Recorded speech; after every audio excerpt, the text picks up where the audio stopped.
Hola amigos, welcome back to my channel, and if you are new, thank you so much for being here. I appreciate it so much. In today's video, we are going to be talking about healthy skincare tips. It takes way more than the most expensive, highest quality luxury skincare item to give you glowing, healthy skin now and in the long term. If you want to know what you can do to work on your skin internally and make it shine through externally, keep on watching. And disclaimer, I am not a professional in the skin field whatsoever. I am not a nutritionist or fitness instructor or anything in the professional field of skin, healthcare, wellness, nothing. Okay, this is just my personal experience. Check out this video and I show you a picture of what my skin used to look like and what it looks like now.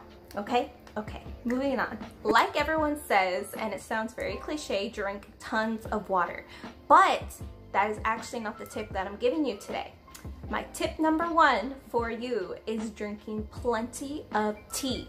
Many different teas hold a high amount of antioxidants, and antioxidants actually protect your skin from free radicals. They're very bad for your skin and they wreak havoc every single day. We're exposed to them every day.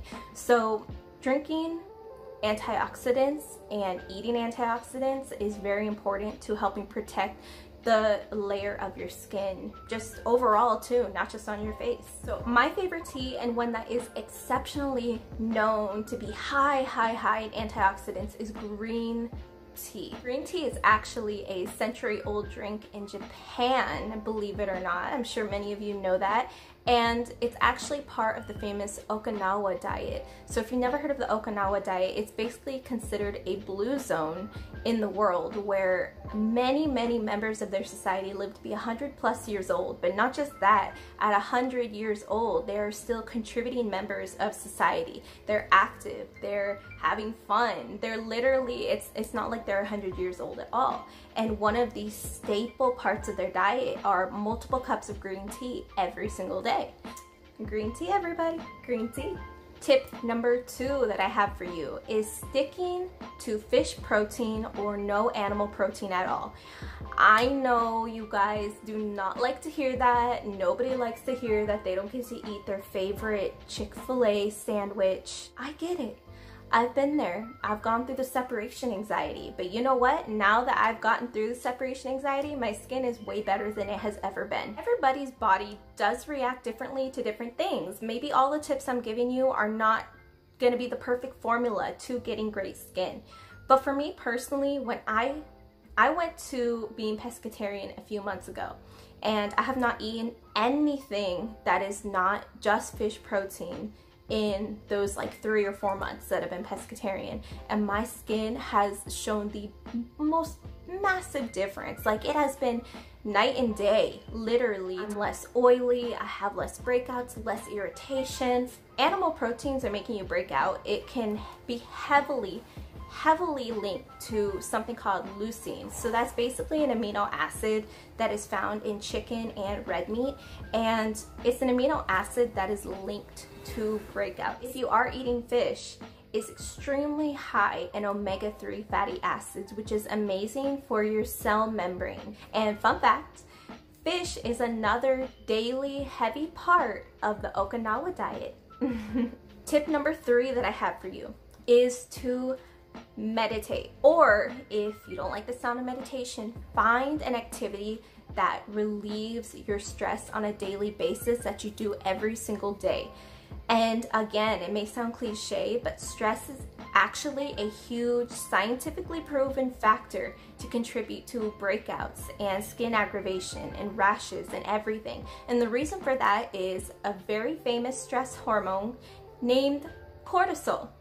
Cortisol is actually a stress hormone that is released when you're scared or anxious or whatever it might be. So when you're feeling stressed and aggravated about something, especially if you feel like that all the time and you're tense, then that is actually going to increase your cortisol production, and that's potentially going to cause you way more breakouts. Tip number 4 is doing some form of daily activity. Get your body moving, get your blood flowing. It does not have to be an extreme workout of any kind. You don't have to do freaking insanity in order to get the workout that you need, but you need to get your blood flowing. And it's important is because if you're not moving daily in some way to get your blood flowing, then blood flowing means that your red blood cells are moving fluently throughout every part of your body, and your red blood cells are responsible for carrying the nutrients that your working cells need to continue working efficiently, and they're responsible for taking waste away that your cells do not need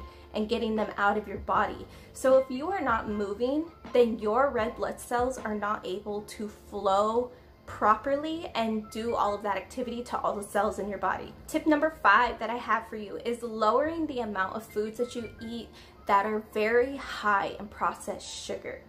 This one for me is huge because as soon as I decide to go on a sugar eating binge, just for one night, I will usually wake up with really bad skin the next day or within like 2 or 3 days time, because my skin gets so aggravated. It hates when I eat a lot of processed sugar. So you may be wondering, well, why is processed sugar bad? So processed sugar actually causes your insulin levels to spike drastically. What this does is this causes inflammation throughout your whole entire body. So for some of you, it might actually cause rashes on other parts of the body. I know my chest tends to break out in a rash very easy because it is sensitive to stuff like that. So I will notice like a little bit of redness forming on my chest too when I eat a lot of processed sugar. So it inflames your whole body. But not only that, if you eat a lot of processed sugar on a regular basis for long periods of time, like you've been eating it for years and years and years, then that can actually accumulate to start decreasing your collagen and elastin production in your body. Collagen and elastin are needed heavily to maintain the strength in your nails, the strength in your hair, and the strength of your skin.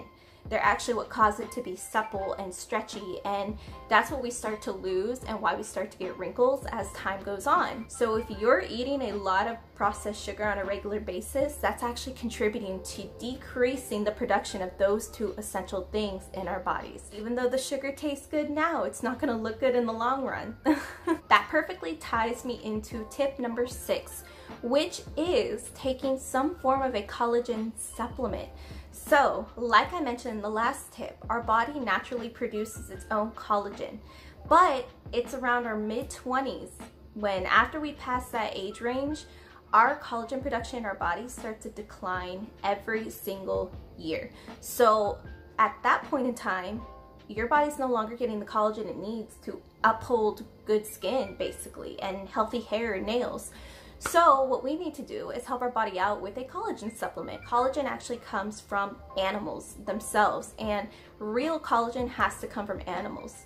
So if you're vegan, or like me, I just don't really like the idea of consuming collagen that comes from animal bones and stuff. I don't like the idea of that. So I actually take a vegan collagen supplement, but realize it's not actually collagen. Vegan collagen supplements basically help your body to produce collagen. It promotes collagen production, and that's still really good for you. But for everybody else who doesn't care about that, then there's many collagen supplements out there that are collagen peptides that come directly from animals.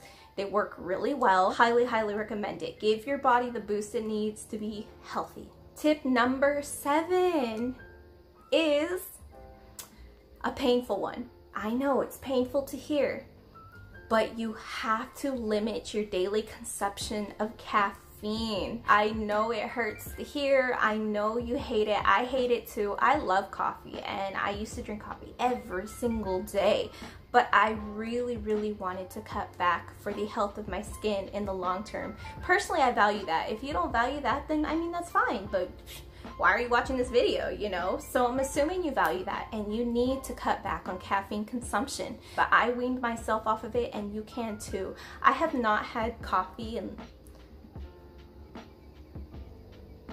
I don't even know the last time I had coffee, to be honest. I'm proud of myself. Give myself a little pat on the back, you know? You might be wondering, but okay, I need an explanation. If I'm gonna cut caffeine out of my diet, I need to know why. So basically, caffeine keeps us alert and awake, right? The reason it's doing that is because it's stimulating our nervous system. So if our nervous system is stimulated, then that means we're able to stay awake and alert and on edge. But what happens is we go back to the stress hormone, cortisol. Cortisol is being produced at unnaturally high levels when we drink caffeine, which again is not good for your skin. It's causing your body unnecessary stress even if you don't feel it, and it's causing wear and tear on your skin. You're going to show progressed signs of aging because of regular caffeine consumption. And it also contributes to, again, inflammation and breakouts. I really hope that moving forward you incorporate these tips into your everyday life, or at least pick one and just start doing that every day, at least one. And if you are going to try implementing one into your daily routine, let me know in the comments below which one it is. And if you're excited to see more videos such as this one, be sure that you hit the bell notification so you don't miss out on more skincare tips and other fun videos. Remember everybody, beauty is way deeper than your skin. Way deeper. Keep your heads high and your feet grounded, and I will see you in the next video. Adios.